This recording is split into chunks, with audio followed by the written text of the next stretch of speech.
আমার সিলভারের মঙ্গলসূত্র, যেটা কিনে আমি একেবারে ঠকে গেছি, তাই তো? হাই, তো আজকে আমি ফার্স্ট টাইম ব্যাঙ্গালোরে সিলভার কিনবো। আমি তো প্রচন্ড এক্সাইটেড।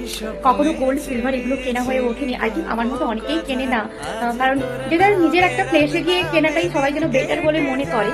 তো আমার জানি না কেন হঠাৎ করে মনে হলো তো যে এখানে একবার সিলভার ট্রাই করা যাক, দোকানে গিয়ে দেখি কালেকশনও দেখবো কেমন। তো সেই জন্য আমার হঠাৎ করে আমার মনে হলো আর কোথায় ভালো পাওয়া যায়। তো সেই হিসেবে আমি জিজ্ঞাসাও করে নিয়েছি। আমার বিল্ডিং একজন থাকে ওপরে, আমার খুব ভালো আমার সাথে ফ্রেন্ডশিপ হয়ে গিয়েছে। তো ওর থেকে আমি জানতে পারলাম ও ওই একই দোকানে বানিয়েছিল। তো সেই জন্য আমি ভাবলাম যে আজকে যাই, একবার গিয়ে দেখি। আমার খুব একটা জিনিস করার ভীষণই ইচ্ছে হয়েছে, আর এখন তো সোনারটা দাম বেড়েছে, তাই জন্য ভাবলাম কি সোনার না বানিয়ে সিলভারই বানাবো। এখন বাজে ওই 7:30টার সময়। যাবো না করে ভাবলাম কি না একবার ঘুরেই আসি।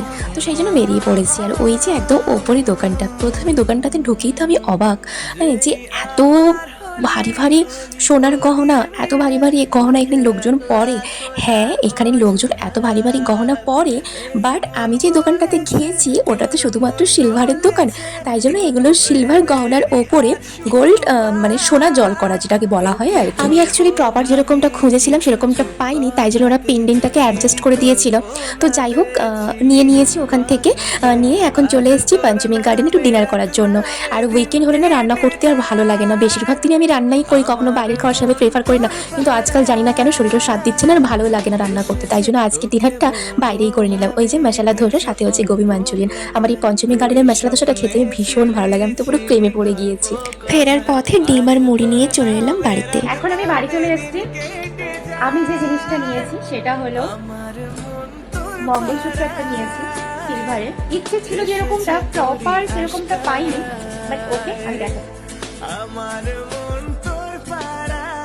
এই হচ্ছে আমার সিলভারের মঙ্গলসূত্র, যেটা কিনে আমি ঠকে গেছি তো।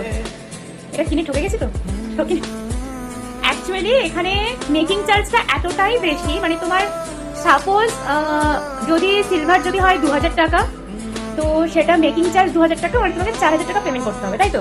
মানে হ্যাঁ, ফ্যান্সি ডিজাইনের ওরা বলছে যে, মানে দোকানে বলছে যে ফ্যান্সি ডিজাইনের মেকিং চার্জ বেশি। তো মেকিং চার্জ বেশি মানে ভালোই বেশি, পুরো ডবল দাম। তো আই থিঙ্ক এখানে থেকে আমাদের বাড়িতে নেওয়াই বেটার। তবুও ঠিক আছে, একটা ইচ্ছে ছিল অনেকদিনের নেওয়া, তাই জন্য নিয়ে নিচ্ছি। পরে নিয়েছি, কেমন লাগছে? ফার্স্ট টাইম আমি সিলভারের কিছু গলার জন্য বানালাম, এর আগে কখনো বানাইনি, শুধুমাত্র নকুর ছাড়া। কেমন লাগছে কমেন্ট করে জানিও। ওকে, বাই।